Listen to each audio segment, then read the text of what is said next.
After decades of silence, Mia Farrow finally opens up about the day that changed everything. In January 1992, she walked into Woody Allen's apartment and found photographs that would shatter her world. But that wasn't the worst discovery. What followed was a nightmare of betrayal, abuse allegations, and family secrets that she's kept quiet about until now. At 79, she's finally ready to reveal the devastating truth about the man she calls her life's greatest regret. Mia Farrow was born on February 9, 1945, in Los Angeles, California. Her parents were both part of Hollywood. Her father, John Farrow, was a famous film director and writer from Australia, and her mother, Maureen O'Sullivan, was an actress who played Jane in the Tarzan movies from the 1930s and 1940s. Mia was the third child in a family of 7. She grew up in Beverly Hills, surrounded by luxury. Her family had a big, glamorous house where Hollywood stars would often visit. Even her godparents were famous: George Cukor, a well-known director, and Luella Parsons, a powerful gossip columnist. Mia had a playful and dramatic side as a child. She liked performing spooky little shows with fake blood and toy daggers for tourists passing by her house. At just 2 years old, she appeared in a short film called Unusual Occupations, film Todd Holiday. This was a hint of her future career in acting. But not everything about her childhood was perfect. Her father had a serious drinking problem, which caused a lot of fights with her mother. These fights upset Mia and made her think deeply about family and relationships, even when she was very young. Her family was also very strict about religion. Even though they lived a Hollywood lifestyle, they followed Roman Catholic traditions closely. Mia and her siblings went to Catholic schools in Los Angeles. This religious upbringing taught her strong morals and a sense of responsibility. Later in life, this influenced her decisions to help others and adopt children from different backgrounds. When Mia was 9 years old, something terrible happened. She caught polio during a big outbreak in Los Angeles in 1954. She had to stay in the hospital in quarantine for 3 weeks, completely alone. The disease caused her a lot of pain in her body, especially in her back, neck, and legs. At one point, she had to be put in an iron lung to help her breathe. Being separated from her parents was just as hard as the illness. She was scared and confused, but the nurses weren't kind. One nurse scolded her for crying, saying she was making things worse for everyone. The treatments were awful, too, and Mia hated the hot packs they used as therapy. She later said that polio made her feel like her childhood was over. She no longer felt safe or protected, and the world seemed much scarier to her after that. When Mia was 13, another tragedy hit her family. Her oldest brother, Michael, died in a plane crash. Michael was only 19 years old and part of the Marine Corps Reserve. The crash happened on October 28, 1958, near Pima, California. The whole family was devastated. Her father, who already struggled with drinking, became even worse. This led to more violent arguments between her parents. At the time, Mia and her sister Prudence were in England attending a convent school.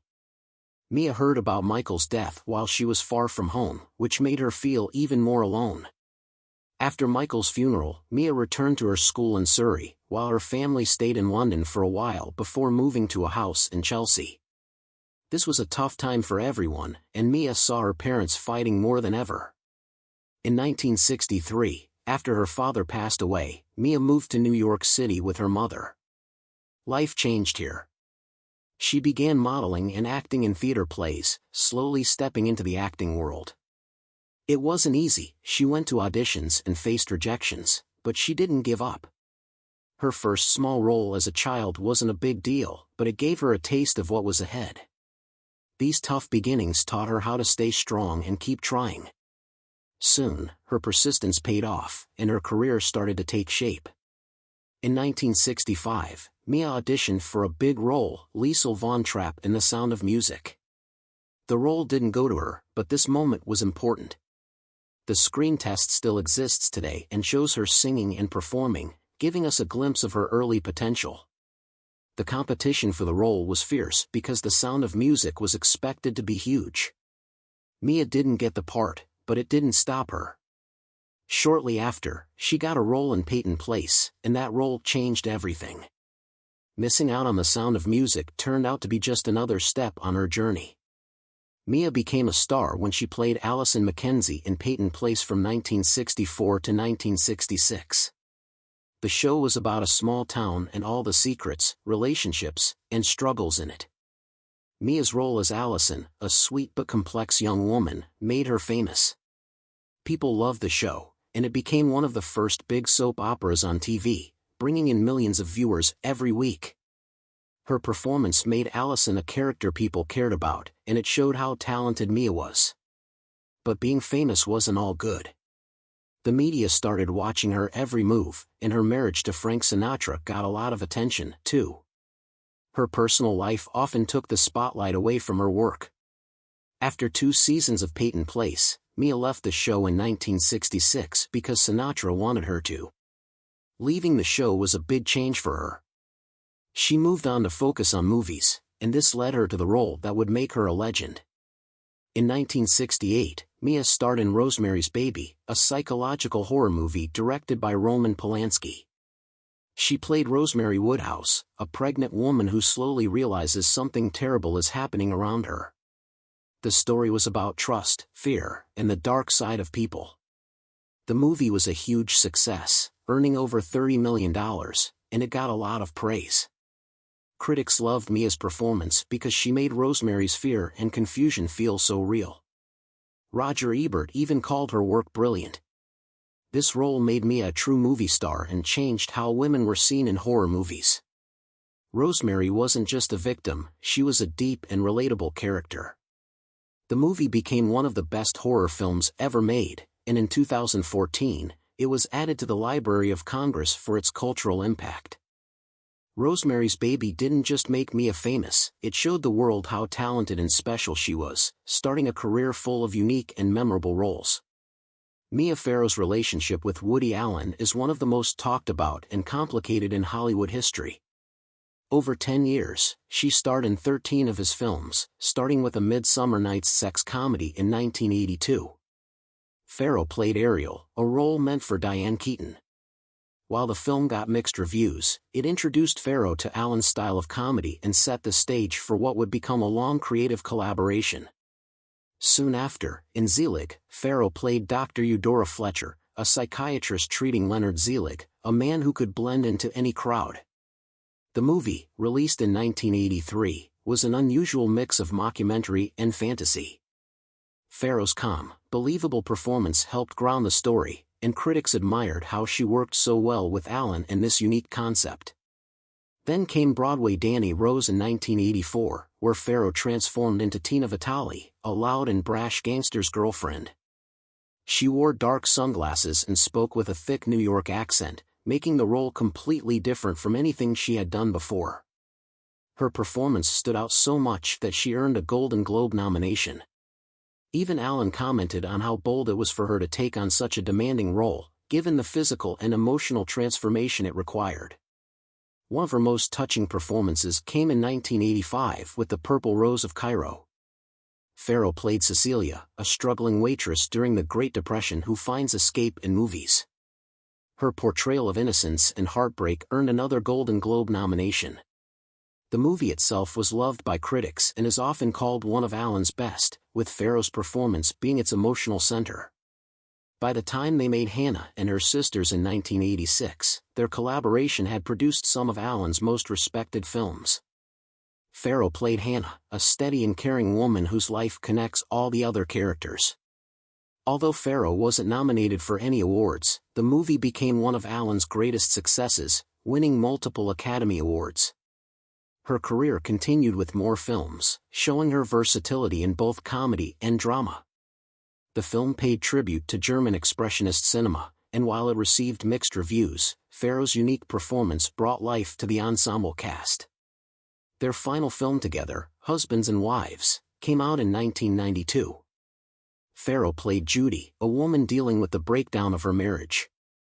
The movie had a raw, almost documentary-like feel, and Farrow's performance was deeply emotional and authentic. Despite the personal turmoil surrounding its production, her work was widely praised. Over these 13 films, Farrow showed she could handle everything from comedy to drama, often transforming herself completely for a role. She received 3 Golden Globe nominations for Broadway: Danny Rose, The Purple Rose of Cairo, and Alice. Even when she wasn't winning awards, her performances left a lasting impact, making her an essential part of some of Allen's most memorable and critically acclaimed films.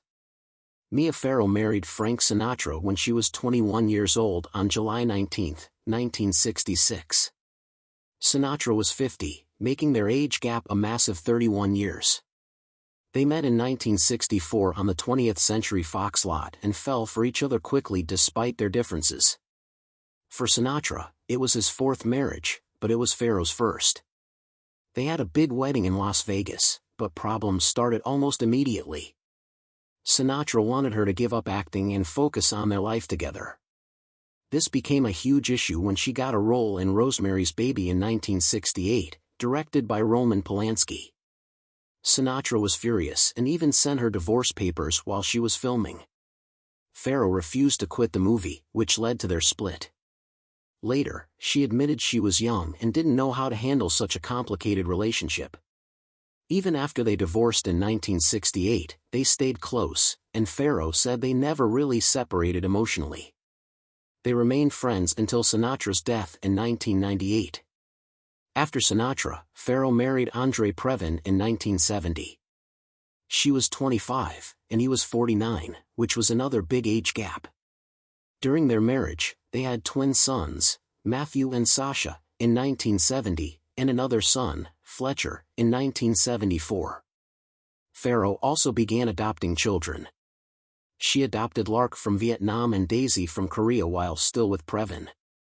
Their family life seemed happy, but problems surfaced when Farrow found out Previn was unfaithful. This caused their marriage to end in 1979. Farrow later said she regretted how the divorce affected her kids, but she stayed focused on being a loving mother. In the same year, 1979, Farrow started a relationship with filmmaker Woody Allen. This would become one of the most controversial parts of her life. Their romance lasted 12 years, and during that time, Farrow starred in 13 of Allen's movies. Their professional collaboration helped her career, but their personal life eventually became a scandal. Farrow's family grew over the years. She became known for adopting many children and being a devoted mother. While married to Previn, she adopted Lark and Daisy in addition to having her 3 biological sons. After her divorce, she continued to adopt. She welcomed Moses in 1980 and Dylan in 1985, who later became central in her conflict with Allen. By the 1990s, Farrow had adopted even more children, including Thaddeus from India and Quincy from Vietnam. In total, she adopted 14 children, creating a large and diverse family. Despite her dedication to motherhood, she faced heartbreak. 3 of her children passed away. Tam died in 2000, Lark in 2008, and Thaddeus in 2016.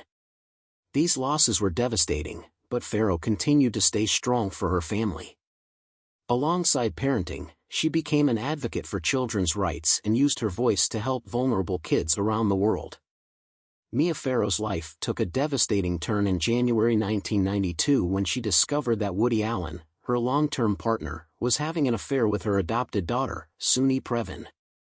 The moment was shocking and unforgettable. While visiting Woody's New York apartment, Mia stumbled upon a stack of explicit Polaroid photographs of Suni. At the time, Suni was 21 years old, and the affair had begun while she was still living with Mia.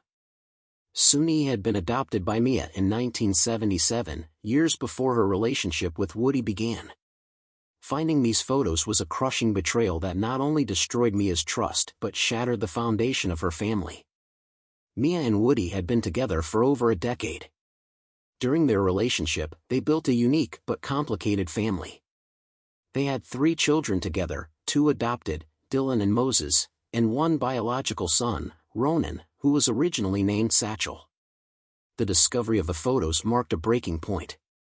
Mia later described her reaction in vivid detail, saying, "I was just shaking. I took my child home and locked the door. The betrayal wasn't just about Woody, it was also about Suni, someone Mia had loved and raised. The pain was immediate and overwhelming. The fallout from the discovery was explosive.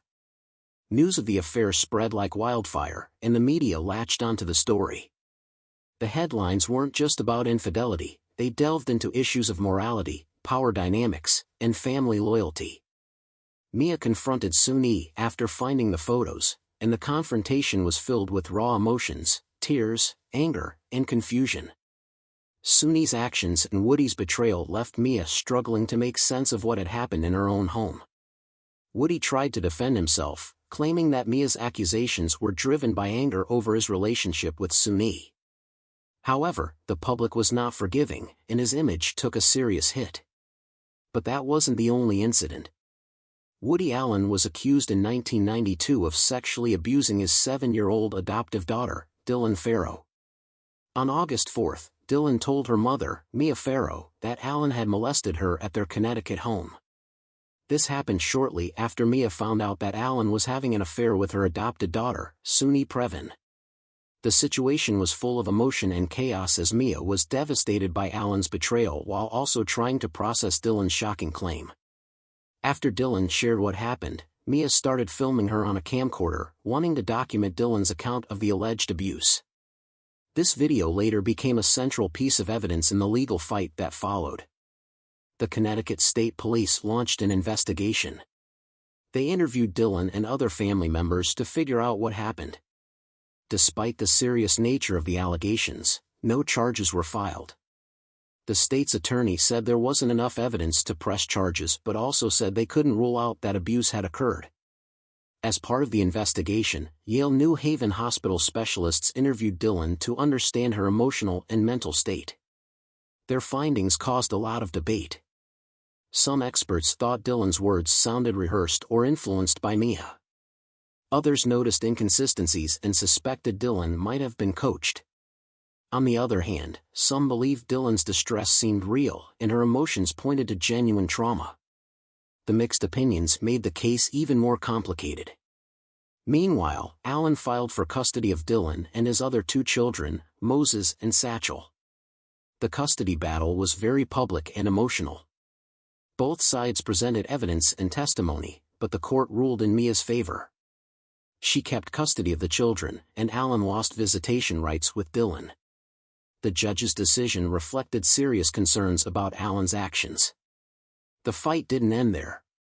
For years, Allen and Mia accused each other of wrongdoing, and the case stayed in the spotlight. As Dylan grew up, she continued to stand by her story, insisting it was true. Mia Farrow's part in the HBO series Allen vs. Farrow was a big moment in her long fight to share her side of the story.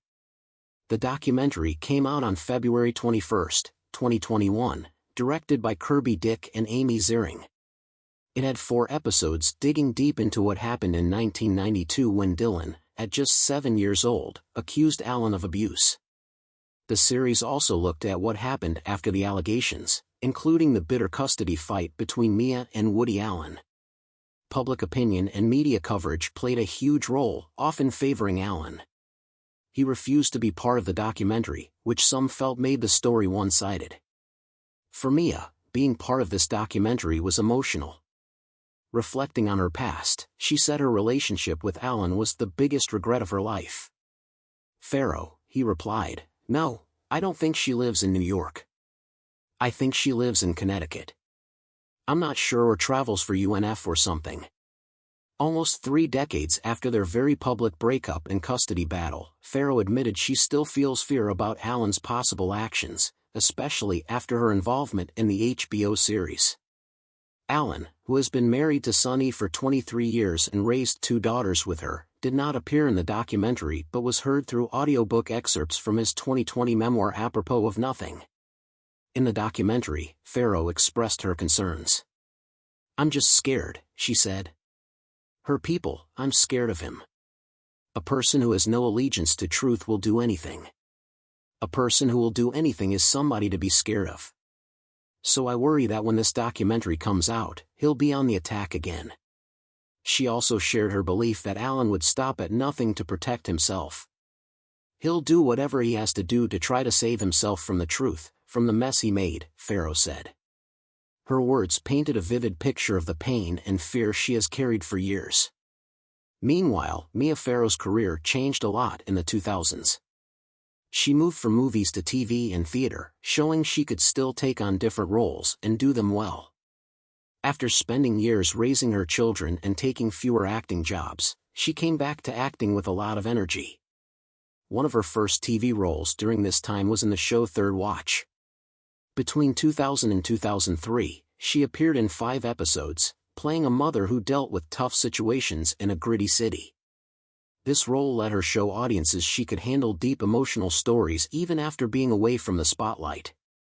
In 2001, Mia acted in the TV movie A Girl Thing, which was about love and friendship between women. She starred alongside other famous actresses like Kate Capshaw and Stockard Channing. The movie had themes that connected with modern audiences, and Mia's role added to the story's emotional weight. Then, in 2002, she played the lead role in the Lifetime movie The Secret Life of Zoe. The story was about a young girl dealing with personal problems, and Mia's performance showed she could bring depth and understanding to this kind of modern family drama. At the same time, Mia started doing theater.